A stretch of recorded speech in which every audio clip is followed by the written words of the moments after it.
Okay, Assalamualaikum warahmatullahi wabarakatuh dan selamat pagi. Okay, hari ini kita nak sambung pembelajaran kita. Okay, pada minggu lepas kita dah belajar tentang dua kaedah untuk mentafsir data. Yang pertama kita belajar tentang graf palang dan yang kedua kita belajar tentang strata pi. Okay, saya tulis. Pembelajaran lepas kita dah belajar yang pertama graf palang. Graf palang ni selalu dah kita nampak dalam kebanyakan situasi kita akan nampak graf palang lah. Yang kedua kita belajar strata pi. Okay, graf palang tu yang bentuk macam ni tu. Dia macam kamu panggil, setengah orang panggil carta graf bar. Okay, carta pi dia macam ni, dia bentuk bulat dan kita nak buat pecahan-pecahan dia ni kita akan guna sudut. Okay, hari ni kita nak belajar tentang graf garis. Okay, graf garis. Graf garis ni perwakilan data yang digunakan untuk memaparkan perubahan data dalam satu tempoh masa. Data diwakili oleh titik-titik yang disambungkan dengan garis lurus. Data diwakili titik-titik yang disambungkan dengan garis lurus. Okey, tengok contoh 6. Jadual menunjukkan suhu pesakit dalam satu tempoh tertentu. Bina satu graf garis untuk mewakili data tersebut dan berikan justifikasi penerangan kenapa kita pilih graf garis untuk mentafsir data. Okey. Waktu 1 sampai 10, 1, 2, 3, 4, 5, 6, 7, 8, 9, 10. Suhu yang berbeza pada pukul 1, dia punya suhu dia lain. Pukul 2, suhu dia lain. Sampailah pada pukul 10 pagi, suhu dia pun lain. Okey, ini macam mana kita nak bina graf. Okey, yang pertama, kita kena lukis paksi mengufuk dan paksi mencancang. Mengufuk dan mencancang. Okey, mengufuk di mana, mencancang di mana. Mengufuk adalah di bawah. Okey, mengufuk adalah di bawah ni, di sini. Okey, pada paksi mengufuk kita akan buat satu garisan lurus dan kita akan buat anak panah. Pada paksi mencancang kita akan buat macam ni dan anak panah. Okey, nampak tak perasan tak dekat bawah ni? Kenapa dia buat bentuk macam ni? Okey, sekejap lagi kita akan terangkan. Okey, yang kedua, pilih skala yang seragam dan sesuai. Maksud skala yang seragam ni maksudnya penggendapan nilai tu. Okey, contohnya tengok pada waktu 1, 2, 3, 4, 5, 6, 7, 8, 9, 10. Penggendapan nilai maksudnya 1 tambah 1 jadi 2. 2 tambah 1 jadi 3. 3 tambah 1 jadi 4. Penggenapan nilai tu hanyalah tambah 1. Okey, pada nilai di sebelah ni pula. Okey. 37.4 nak ke 37.6 kita akan tambah 0.2. Betul tak?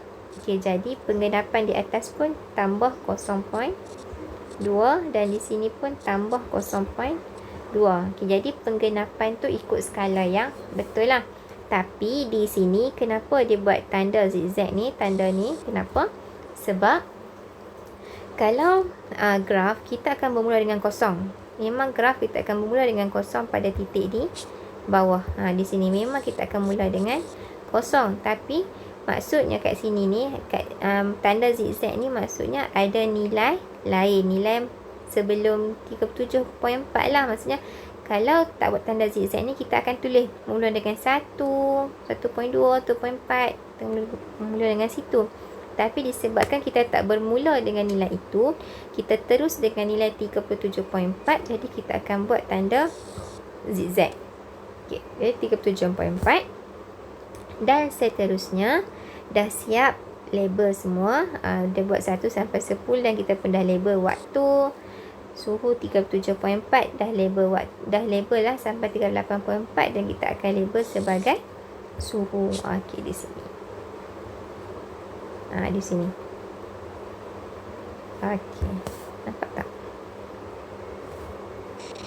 Okey, ini mencancang, ini mengufuk dan ini mencancang. Dan kita akan tulislah apa nilai dia. Dan nilai ni benda apa? Ini menunjukkan apa? Ini menunjukkan suhu dan ini menunjukkan waktu. Okey, seterusnya Kita akan plotkan titik-titik dan sambungkan dengan garis lurus. Okey, nak plot titik kena berpandukan kepada data. Pada pukul 1 pagi, datanya 37.4. Okey, jadi tengok pada 1 pada waktu 1 di mana 37 point berapa? 37.8. Okay, jadi kita tengoklah 37.8 di mana, letak, ambil pembaris, letak di sini. Okay, ni sini 1. Okay, 37.8 dan kamu akan tanda dengan pangkah. Nampak tak dia buat pangkah di situ? Jadi kita pun akan buat pangkah sebab kita nak plot. Kita akan buat pangkah.